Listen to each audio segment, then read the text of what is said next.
보이는 화려함이 아닌 보이지 않는 진심을 들으라. 보이지 않는 화려함이 아니라 보이지 않는 진심을 들으라 제목으로 말씀 나눕니다. 예루살렘 입성 후에 예수님은 이 성전의 정치 세력들에게 세 번의 도전을 받으셨습니다. 첫 번째, 당신이 무슨 권위로 이 일을 하느냐? 두 번째, 가이사에게 세금 바치는 게 옳으냐 옳지 않느냐? 그리고 이제 세 번째, 어제 주일이었죠. 부활이 있느냐? 있다면은 어떻게 한 여자가 7계대에 결혼한 7형제가 있는데 나중에 부활하면 누구의 아내가 되겠느냐? 이런 이제 질문들을 받게 돼요. 신학적인 또 정치적인 질문들을 받고 예수님이 이제 공경에 빠뜨리려 했지만 예수님 지혜롭게 대답함으로 대적들에게 승리를 거두셨습니다. 이제 예수님이 오늘 본문에서 그들에게 반대로 이제 공세를 펴시게 돼요. 그 질문이 41절입니다. 사람들이 어찌하여 그리스도를 다윗의 자손이라 하느냐, 이렇게 그들에게 질문을 하십니다. 그리스도는 기름 부음 받은 자에서 구약에서는 메시아라고 했던 구원자를 가리킵니다. 예수님이 너희들이 기다리는 메시아에 대해서 너희들이 얼마나 성경적으로 알고 있느냐 하고 도전하시는 거예요. 예수님 당시에 이 그리스도 메시아를 다윗의 자손이라고 부르면서 사람들이 대만 기다리고 있었습니다. 특별히 다윗의 자손이라는 칭호를 더 많이 부르면서 구원자를 기다리는데 그 표현이 쓰인 게 우리 나라가 처한 국가적 상황, 국제적 상황 때문입니다. 남유다 왕국은 바벨론에게 점령당하고 70년 후에 다시 포로 귀환을 해서 성전 재건을 하고 예루살렘 성벽을 복구하게 됩니다. 그래서 이제 계속 나라 없는 서름을 당해온 거예요. 그때 재건된 성전은 제2성전이라고 합니다. 제1성전이 솔로몬이고 제2가 이제 수르바벨이라는 지도자가 이제 해서 수르바벨 성전이라고 합니다. 근데 이 수르바벨 성전이 세워질 때 너무나 그 기초가 이제 예전의 솔로몬에 비해서 너무 초라한 거예요.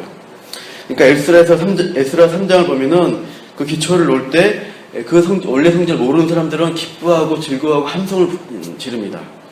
그러나 첫 성전을 본 나이 많은 사람들은 첫 성전을 본 걸 어떻게 해요? 대성통곡합니다. 이렇게 우리가 망했었구나 하면서 즐거운 함성과 대성통곡이 섞여서 그게 이제 우는 소리인지 웃는 소리인지 분간이 안 됐다라고 되어 있어요.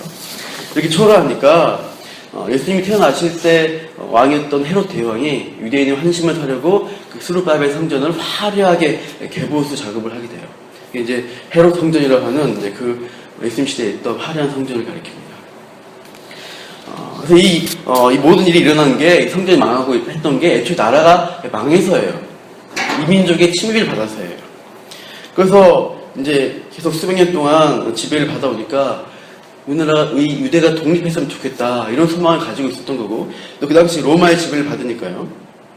유대 백성들은 강력한 왕이 와서 우리를 독립시켜주면 좋겠다 소망이었어요. 그래서 메시아를 생각할 때 우리가 가장 화려했던 시절이 언제냐? 바로 다윗이 왕이었던 시절이다. 다윗의 왕 때 같은 국가적 부흥기를 가져올 수 있는 왕이 메시아가 오면 좋겠다라고 다윗의 자손이라고 불렀던 거예요. 그래서 정치적, 군사적 구원자를 기다렸습니다. 이런 화려한 모습의 메시아를 기다리는 백성들, 그 지도자에게 예수님이 오늘 도전을 하시는 거예요. 정말로 메시아 그리스도가 누구인지 아느냐는 거예요. 예수님은 오늘 본문에 42절, 43절에 다윗의 시편을 인용합니다. 한번 42, 43절 읽어볼게요. 시작. 시편에 다윗이 친히 말하였을 주께서 내 주께 이르시되 내가 내 원수를 내 발등 삼을 때까지 내 우편에 앉았으라 하셨도다 하였느니라.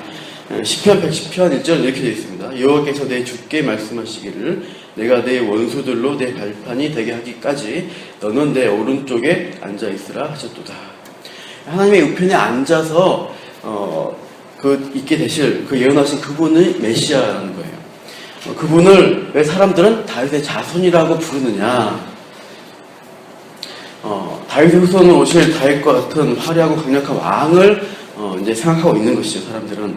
그런데 아까 시편 말씀대로 한다면 어떻게 그분이 다윗의 자손이 될 수 있냐? 44절 읽어보겠습니다. 시작. 그런즉 다윗이 그리스도를 주라 칭하였으니 어찌 그의 자손이 되겠느냐 하시니라. 예, 그 당시 기준으로 말하면 1000년 전에 다윗이 살았습니다. 그래서 1000년에 살았던 다윗이 그 오신 메시아를 내 주라고 이 본문에서 불렀다는 거예요. 내 주라고 불렀는데 어떻게 그분이 다윗의 자손, 후손이 될 수 있겠냐. 다윗이 미리 예언하면서 내 후손아, 내 아들아, 내가 네 하렙이다 하면서 우리 자손 구원해라 이렇게 말한 게 아니라는 거예요. 내 주님이라고 다윗이 이미 불렀다는 것입니다. 이 시편 본문을 이들 어떻게 해석하냐는 거예요. 성경 해석 잘하는 설교관들에게 이렇게 물어보니까 답이 없어요. 마태복음 보면 한마디도 답변한 자가 없다라고 되어 있습니다. 정답은 뭘까요? 해석하기 어려운 부분인 거죠. 그 당시의 사람들에게. 그리스도 메시아가 단순히 다윗 자손 중에 다윗에 필적할 만한 어떤 힘을 가진 왕 같은 사람이다, 영웅이다, 그런 수준이 아니라는 것입니다. 인간의 수준이 아니라는 것을 암시하고 있어요. 다윗은 성령의 영감으로 노래했습니다. 찬양하면서 그 메시아를 어떻게 불러요? 하나님의 수준으로 동급으로 부르신 겁니다. 선지하시고 창세전부터 계시는 그 하나님으로 부르면서 그분이 이제 인간의 몸을 입고 다윗의 혈통 가운데 나타나셔서 백성을 구원하실 분이다 라고 예언한 거예요. 그분이 하실 일이 무엇이냐를 보면은 원수를 발등상 함께까지 보좌편에 앉아 계신 분으로 말하고 있습니다. 사람의 기대처럼 화려한 지역을 일으키는 게 아니라는 것입니다. 영적으로 사탄의 노예가 된 백성을 구원하신 일을 하는데 이제 그 보좌편에 앉기 전에 뭐 하십니까? 초라한 모습으로 버림받아서 십자가에 고난받아 죽으셨습니다. 그리고 죽으신 후에 사흘째 부활하셔서 승천하시고 이제 하나님 보좌편에 앉아서 기다리시고 있어요. 중보하시고 있는데 완전히 사탄과 그를 따르는 자들을 심판하실 그 재림의 때를 준비하시는 분으로 그분을 메시아로 생각하면 정답인 것입니다. 그리스도가 하실 일이 이것이다. 예수님은 십자가의 고난과 부활을 이제 일주일 정도 남겨놓은 시점에서 바른 그리스도 메시아 간에 대해서 설명하시는 거예요. 그러나 사람들은 무엇을 많이 기대합니까? 겉으로 보여지는 화려한 것들을 추구합니다. 웅장하고 화려한 헤롯 성전을 바라보면서 승승장구하고 인기 많고 인정받는 인생을 살고 싶은 거예요. 그리고 그런 인생을 보장해줄 메시아가 오면 좋겠다라고 생각하는 것입니다. 우리가 믿는 예수님에 대해서 우리가 그렇게 잘못된 믿음을 가질 수가 있어요. 예수 믿으면 복 받는다. 예수 믿으면 일이 잘 되고 잘 풀리고 뭐든지 승승장구한다. 그 복을 생각하면 안 됩니다. 성경은 물질에 대한 복을 약속하는 것이 아닙니다. 하늘의 복, 영적인 복을 암시하고 있는 것이죠. 그래서 상징적으로 그런 어떤 부한 것들, 잘 되는 것들을 표현하고 있지, 그것은 상징적인 것들입니다. 영적으로 우리가 하나님 앞에서 복을 받는 것을 가리켜요. 우리가 뭐 나가도 복을 받고 들어가도 복을 받으리라, 또 30배, 60배, 100배 결실을 거두었다. 또 빌립보서 4장 13절, 내게 능력 주신 자 안에서 내가 모든 것을 할 수 있느니라. 이렇게만 좋은 구절만 우리가 골라서 암송하고 그렇게 될 것이라고 하시면 안 됩니다. 빌립보서 4장 13절 앞에 보면 이렇게 말씀되어 있어요. 내가 궁핍함으로 말하는 것이 아니라 어떠한 형편이든지 나는 자족하기를 배웠으니 비천에 처할 줄도 알고 풍부에 처할 줄도 알고 배부름과 배고픔과 풍부와 궁핍에도 처할 줄 아는 일체의 비결을 배웠다라고 바울은 말하면서 내가 모든 것을 할 수 있다는 거예요. 사도 바울은 예수 믿어서 그냥 편하게 사는 것이 아니라 손해보고 어려움 당할 수 있다는 것입니다. 하지만 복음을 위해서 그 영적인 복을 위해서는 내가 이런 삶의 어려움들을 박해를 받으리라. 고난과 함께 박해를 받으리라. 이런 말씀들이 있는 것을 알고 있는 것입니다. 우리 믿음의 선진들은 그러한 수고와 고난들을 감수하면서 신앙생활을 해왔어요. 그러나 이 자본주의 시대의 물질관이 너무나 우리를 지배하려고 하기 때문에 우리의 신앙을 변질시키려고 하는 것입니다. 우리가 고난받는 메시아에 대한 구절이 구약에 분명히 있는데 예수님 당시 사람들은 그 구절들을 무시해버렸어요. 화려하고 멋진 왕같은 메시아 감만 골라서 기대했던 것이에요. 우리가 성경 볼 때 보고 싶은 것만 봐서는 안 됩니다. 우리에게 나에게 좀 힘들고 불편하게 말씀이 있을 때 그 말씀도 진리입니다. 그것도 받아들이고 순종해야 하는 것이에요. 그래서 성경을 입맛대로 본 사람들의 폐해가 뭐냐 이어서 나오는 것이 서기관의 모습입니다. 46절 보시면 사람이 하나님의 자리에 앉아있는 거예요. 인본주의적으로 종교인이 되어 있는 모습을 보여주고 있습니다. 서기관들이 어떻게 하고 있냐? 46절 보시면 키옷, 종교 의식할 때 입는 키옷 있어요. 그런 것을 입고 휘날리면서 시장통에도 가고 회당에도 가고 잔치자리에 갑니다. 사람들이 많이 모는 곳에 가서 나 서기관이야 나 하나님 말씀 가르친 사람이야. 이렇게 하면서 존경받고 대접받으려고 했어요. 그래서 이제 여러 가지 사람들의 그러한 하나님 자리에 자기가 앉아있는 거짓된 종교인이 되어 있는 것입니다. 당시 사람들은 하나님의 말씀을 해석하고 가르치는 서기관을 많이 존경하고 또 그들의 생계를 후원하는 일을 아주 경건한 일로 생각했습니다. 그래서 백성 중에 서기관에게 자기 재산에 대한 모든 관리를 맡기는 분도 있었다고 해요. 가령 가장이 없는 과부들은 어떻게 해요? 자기가 존경하는 서기관에게 자기 재산 관리를 맡기는 거예요. 남편이 남긴 유산, 또 시집 올 때 어떤 지참금 있잖아요. 그런 것들을 다 맡기는 것입니다. 그때 서기관들이 나쁜 마음으로 그 과부의 그런 재산을 자기 것으로, 자기 소유로 이렇게 착복해버리는 것입니다. 47절 보시면 그들에서 과부의 가산을 삼켰다고 하고 있습니다. 그리고 외식으로 길게 기도하면서 사람들에게 존경받았습니다. 그렇게 숨어서는 나쁜 짓 하면서 겉으로는 존경받는 일들을 했다는 것이에요. 그들에게 이 메시아가 그리스도가 줄 것이 무엇이냐는 것입니다. 바로 더욱 엄중한 심판밖에 없다라고 예수님은 경고하시고 있어요. 보이는 화려함을 추구한 자는 이렇게 변질되고 타락하는 종교인으로 갈 수가 있습니다.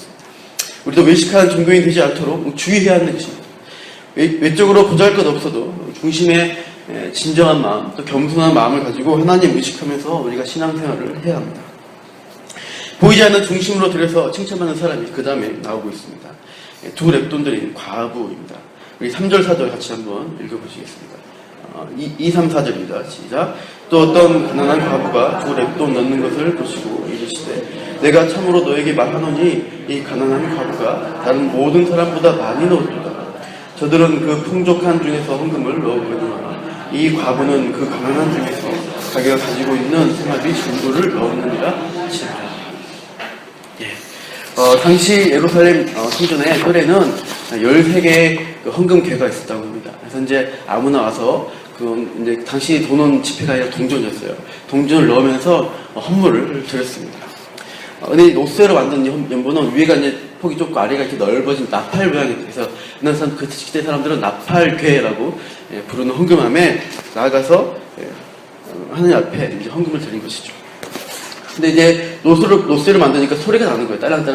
딸그락 소리가 나는데 어떤 사람은 뭐 좋은 돈, 비싼 돈 많이 넣으면 소리가 크게 울리면서 이렇게 액수를 많이 넣구나 들을 수가 있습니다. 그러나 적은 양의 동전, 가벼운 동전, 싼 것들을 넣으면은 소리가 잘 들리지 않고 별로 이제 주의를 끌지 못합니다. 근데 이 과부는 두 랩돈 넣었어요. 지금 말하면 100원짜리 2개, 뭐 500원짜리 이런 거 넣은 거예요. 그랬을 때 돈 많이 들인 소리가 나지 않아요. 굉장히 적게 넣었구나. 누구나 알 수 있는 소리입니다. 그러나 예수님은 뭘 봤어요? 그 땅그랑거리는 동전 소리 안에 이 과부의 삶의 모습들을 들여다보셨습니다. 그 과부의 진심의 소리를 들으시고 그 삶의 무게를 보셨어요.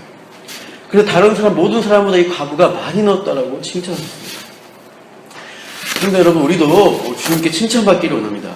주님의 칭찬은 우리의 중심을 보신 데서 나오게 됩니다. 겉으로 보이는 화려한 종교생활을 추구하면 외식하게 되고 위선으로 우리가 변질될 수 있어요. 그래서 오늘 우리가 기도하면서 하나님 앞에 나아갈 때 진심으로 나아가십시오. 저는 연약한 죄인입니다. 하나님 두렵습니다. 저는 쉽게 교만하고 쉽게 남을 정죄하는 사람이고 나의 유익만 추구하는 그러한 악한 자가 되기 쉽습니다. 내 마음에 있는 그 교만하지 않도록, 악한 마음 살지 않도록 도와주세요 하면서 엎드려야 합니다. 오늘 하루 이렇게 살아가실 때 우리가 진심으로 함께 들으며 살아갈 때 주님이 우리를 칭찬하시고 또 우리가 사람들에게 그리스도의 향기를 드러내는 진실한 성도가 되기를 축원합니다.